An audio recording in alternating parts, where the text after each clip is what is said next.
BTN जो अपने विकास खंड अराव से उपस्थित हैं, और दूसरे महानुभाव हमारे चाचा श्री महेश चंद्र यादव, आप जानते ही होंगे, बताएं। तो इसी कड़ी में मैं प्रथम उदय सिंह राजपूत को आमंत्रित करना चाहूंगा, आए और कुछ बताएं हमारे छोटे बड़े भाई बहनों को।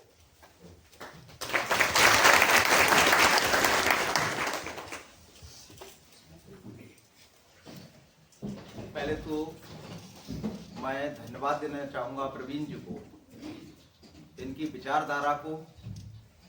जो मैं इनसे 2011 में जुड़ा था, 2011 में हम लोग जुड़े हैं और लगभग 13 साल हमको जुड़ा हो गया, 14 हो गया मान लो। जब हम लोग जुड़े थे तब मैं एक बिजनेस का अपना वो लेके आया था, agree clinic and agri business centre यहाँ पे स्थापित किया था। तब मेरा सर्विस नहीं था और मैं एमएससी करके तुरंत आया, तो मैंने एक ट्रेनिंग किया था 3 माह का, जिसमें भारत सरकार एक agree clinic and agri business centre का कोर्स कराती थी बेरोजगारों के लिए। वो करके फिर मैंने यहाँ पर स्थापना की, जो आज हमारे बड़े भाई जो दीवानसी राजपूत है वो चला रहे हैं। तो स्थापना पहले मैंने की, उसके बाद उस समय से अभी तक फिर मेरा जॉब लग गया तो अपना वो संभाल रहे हैं। कहने का सही है कि जब हम लोग जुड़े, और मैं क्योंकि मैं फील्ड में रहता हूँ, कि मेरा जो पद है विकासखंड तकनीकी प्रबंधक विकासखंड अराव में पोस्टेड हूँ 11 साल से।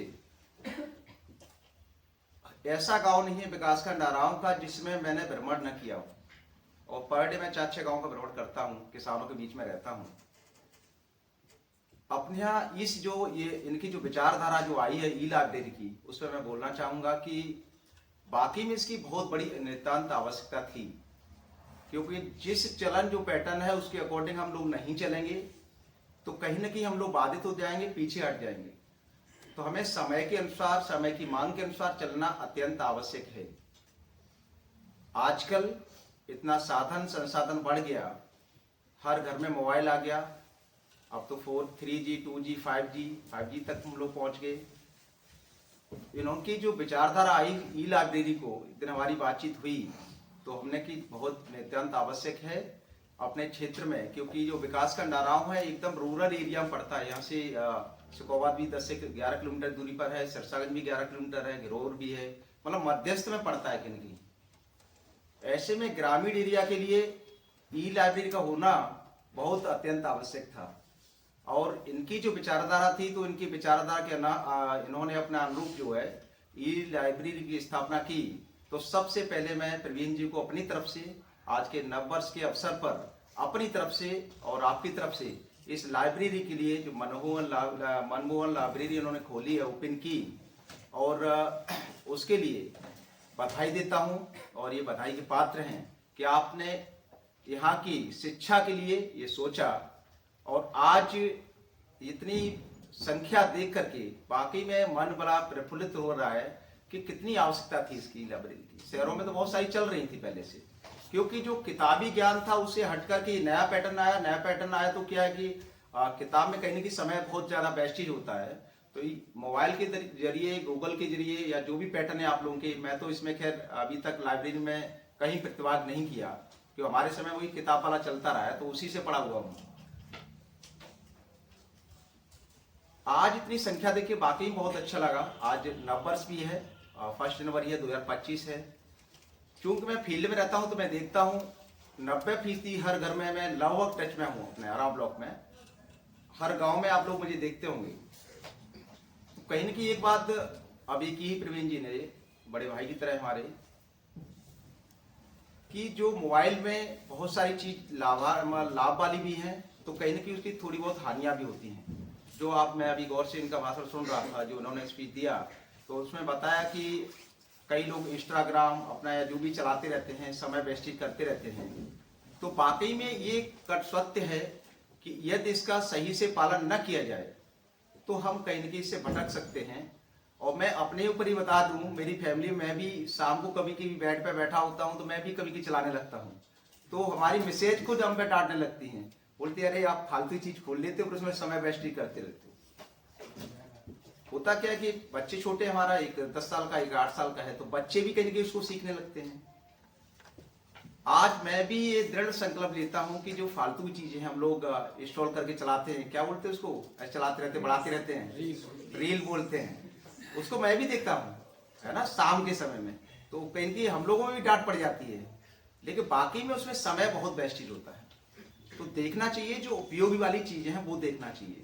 मैं अपने से उदाहरण दे रहा हूँ, आप लोग के ऊपर उदाहरण नहीं दे रहा, क्योंकि आपको थोड़ा लगेगा कि आप हमारे ऊपर दे रहे हैं। तो मैं अपनी कमजोरी बता देता हूँ कि मैं भी ये चीज देखता हूँ, शाम को मेरा टाइम पता नहीं चलता कि कब 10 बज गया, कब 11 बज गया, कब 11:30 बज गया, 12 बज गया। बताओ, टाइम सोने का है, तब तक जो टाइम खराब हो रहा है, फिर सुबह लेट उठेंगे, तो कहीं से इस पूरा शेड्यूल खराब हो जाता है। तो जो ई लाइब्रेरी ये चल रही है, जो इनका मेन मोटो है, मेन उद्देश्य तो यही है कि बच्चों में जो शिक्षा का स्तर बढ़े और नई तकनीक जो आई है उसका इनोवेशन हो और हम आगे बढ़े।